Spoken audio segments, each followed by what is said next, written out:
5 ওয়াক্ত নামাজ পড়ে শখের বাইসাইকেল পেল 4 শিশু কিশোর। রাত দিন ঝড় বৃষ্টি উপেক্ষা করে টানা 40 দিন জামাতে নামাজ পড়ে এই উপহার পেল তারা। আমি 40 দিন জামাতের সাথে খুব কষ্টে নামাজ পড়েছি বৃষ্টির ভিতরে। আজকে সাইকেল পেয়ে অনেক খুশি লাগতেছে। ফজর সহ 5 ওয়াক্ত নামাজ ঝড় বৃষ্টির উপেক্ষা না করে 5 ওয়াক্ত নামাজ জামাতের সহিত আদায় করেছি এবং আমি হাজিরে নিয়েছি দৈনিক 5 ওয়াক্ত নামাজের পরই।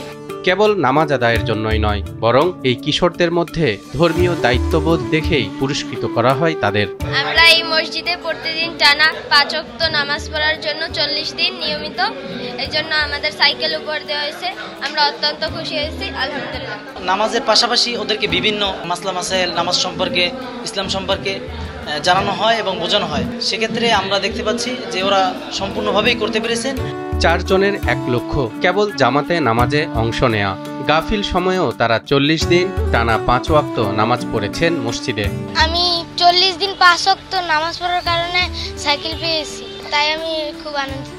আমার 2 ছেলে মোহাম্মদ সাজিদ এবং সাইফ, ওরা 2 ভাই নিয়মিত নামাজ আদায় করতো এবং ওরা নিজেই মোবাইলে অ্যালার্ম দিয়ে রাখতো ফজরের সময় বিশেষ করে। তো আজান দিলে ওরা উঠে যেত এবং নামাজ আদায় করতো। পুরস্কার স্বরূপ পেয়েছেন জায়নামাজ, পাঞ্জাবি আর চকচকে বাইসাইকেল। 10-15 জনের ভিতরে 4 জন বিজয়ী হয়েছেন এবং বাকিরা কিছুদিন গ্যাপ গিয়েছে, কিন্তু তারাও কন্টিনিউ করেছে। কারো ছোট ছোট তো সেই জন্য আর কি তাদেরকে আমরা বঞ্চিত করিনি, তাদের জন্য বিশেষ পুরস্কার রাখা হয়েছে। পটুয়াখালী পানি উন্নয়ন বোর্ডের হলরুমে গত সোমবার এ ব্যতিক্রমী উদ্যোগ বাস্তবায়ন করে ইজমাউল উম্মাহ ফাউন্ডেশন। তাদের লক্ষ্য শিশু কিশোর ও তরুণদের মধ্যে ধর্মীয় দায়িত্ববোধ ও নামাজের প্রতি আগ্রহ জাগানো। 40 দিন বাবদ যারা জামাতের সহিত নামাজ পড়বে তাদেরকে আমরা ঘোষণা করেছিলাম যে তাদেরকে সাইকেল দেওয়া হবে। পুরস্কারপ্রাপ্ত 4 কিশোর হলো সাইফ, সাজিদ, শাফিন ও রিয়ান। কেউ স্কুলে পড়েন, আবার কেউ বা মাদ্রাসায়, কিন্তু তাদের প্রতিদিন দেখা হতো মসজিদের জামাতে। 7 থেকে 12 বছর থেকে 14 বছর বাচ্চারা আমাদের সাথে কথায় সাড়া দিয়ে তারা প্রতিদিন 5 ওয়াক্ত নামাজ জামাতের সহিত আদায় করেছে।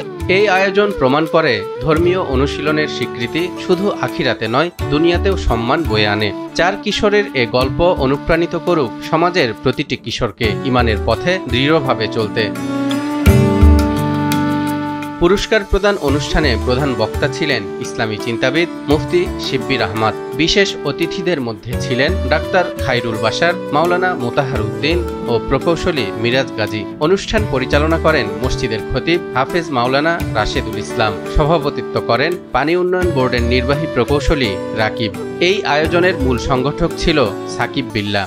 আমরা চাই এই আয়োজনটা থেকে মানুষ শিক্ষা নিক, বাংলাদেশের মানুষ শিক্ষা নিক এবং প্রতিটি মসজিদে এবং প্রতিটি মহল্লায় এমন সামাজিক সংগঠন গড়ে উঠুক। এটা আসলে মূলত যে যুবকদেরকে মসজিদমুখী করা। আমরা এই আশা ব্যক্ত করি যে এই প্রজেক্ট এবং এই সংগঠন যেন আরো সামনে বেগবান হয়। এর উদ্দেশ্য কিশোর যে বাচ্চা আছে, ছোট যে বাচ্চা আছে, এদেরকে ভালো কাজের সাথে জড়ায় রাখা এবং মসজিদমুখী করা।